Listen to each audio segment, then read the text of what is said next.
Hello everyone, this is Anika Ravi, and today I'll be discussing how you can remove duplicate elements from an array. Okay, so this is the array we have. Alright, so the first approach that we'll be using is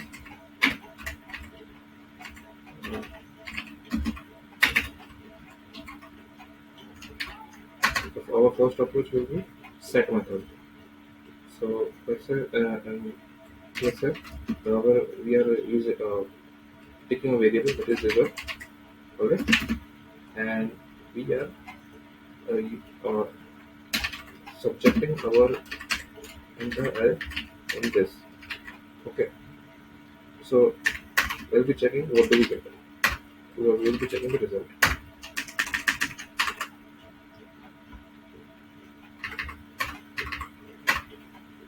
Okay.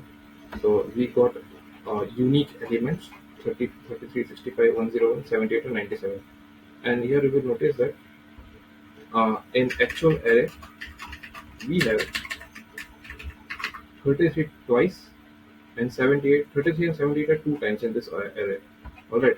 And here it is giving us only one time. So our first part is done. That is to uh, filter out or removing the duplicate ones. Okay. Duplicate occurrences of an duplicate occurrences of an element. But still, this is not the correct format we want. We want in an array. Alright. So what I'm going to do is I will be wrapping this inside an array and spread operator. Let's see what we get as an output. Alright. Look, every element inside this array is only one time in here. So we have successfully removed the duplicate ones, and this is the first approach. Now we'll be moving towards our second one.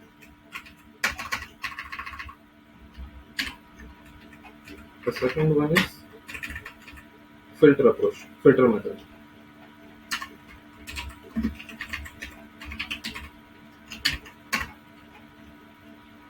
So here I will be again using result is equal to ARR, which is an array variable filter and what I'm filtering.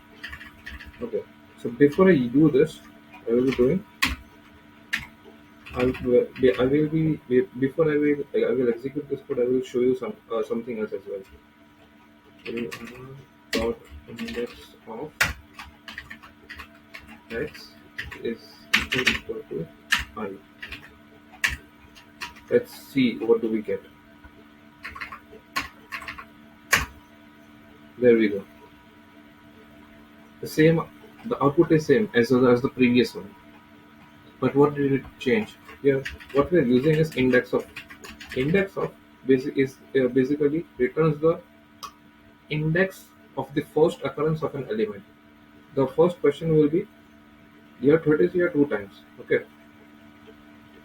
Then how it is checking that this has to take this 33 or this 33. So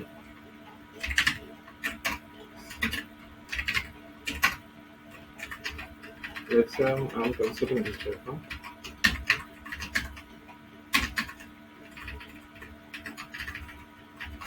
Let's see what do we get here. It is 33. Okay. Here if you check that there are two 33. First at zeroth index, this one, and second is at fourth index, 0, 1, 2, 3, and 4. Okay, but still, this function, this line of code is returning as 0. The reason being, it always returns the index of the first occurrence of a particular element. That means there are two elements or two occurrences of the same element. It will return the first occurrence index. Okay, that is why it is 0. So it will check here. So it basically filter will iterate through the entire array, and at first it will check it is 33. Okay, and even I is will be 33, so it will return. So it will push to the array, and second 65 at the and the second will be 65. Even I will be 1, and here it is also 1. The index of 65 is also 1. After that, it will move to 101. It is the index value is 3. Sorry, 2. Index value is 2. Even I will be 2. Even that will be pushed. This index will be 3. And even I will be 3. Even that will be pushed. But this index of this is what? 0. And this I will be 4. So it won't be equal. So it won't be return. It won't be pushing it again. Here, what is 97? Index of 97 is 5. Okay. 0, 1, 2, 3, 4, and 5. Yeah, it is 5. So even I is 5, and also the index of this 97 is also 5. So it will push. So it will be pushing it to the array. It will be storing it in the result. And similarly, what I explained for 33, the same will be for 78. Here, the occurrence of 78, the first index, the index of the first occurrence is 0, 1, 2, and 3. Okay, so it will return 3. That is it. That is why 78 is coming before 97. Okay, so this was our second approach. Let's move to our third one. Third one is through for loop, the basic for loop. So let me write it. I R. Okay. I'm initializing an empty array.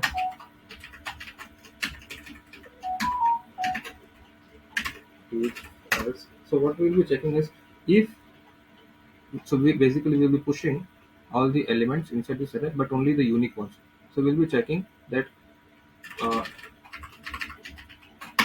if the element that we are iterating right now is it present in that empty array or not. If it is, then don't push it. If it is not present, then push it. So what we'll be doing is empty include. There you go.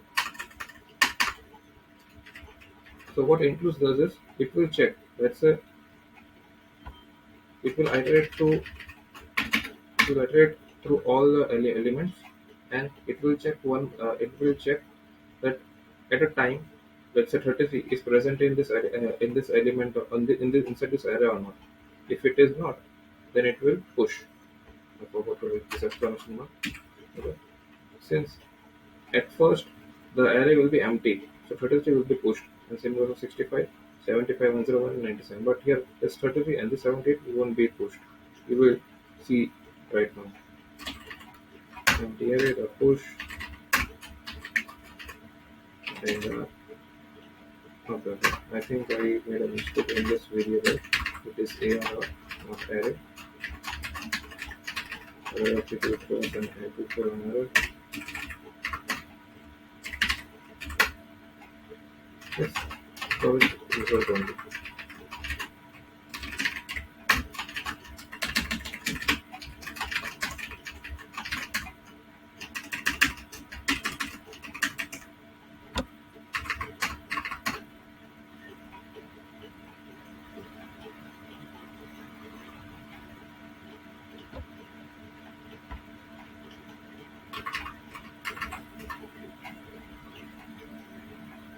Oh, I made a mistake. It will be I.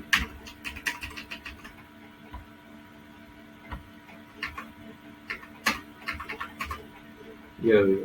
So this is also this is a third approach that we use right now. Basically, it returns the same output as the previous ones which we just saw.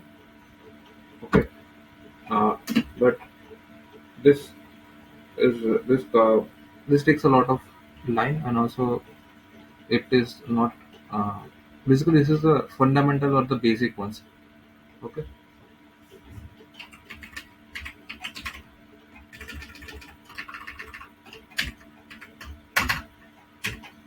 and this is the fourth approach.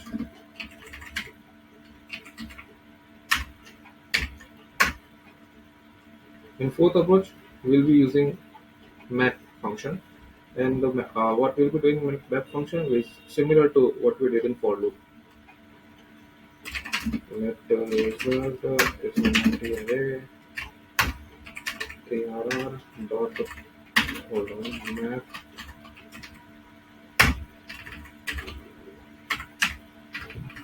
Alright, if result dot index of yeah, if it includes if uh, if if that element that we are right now iterating it, if that element is inside this result, then we will be checking. If it is not inside that array, then push it, otherwise leave it. If it is not, then push it,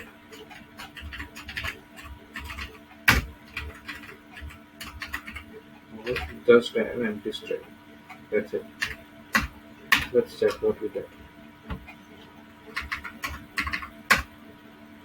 Here we go.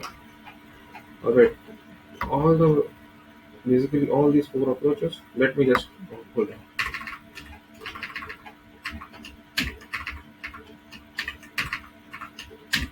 Let's keep it result one, result two, result three, result four, and let's console all the results. Hold on, I missed it here. Three, three. Am I missing something? No, no, no, no, no. Result four.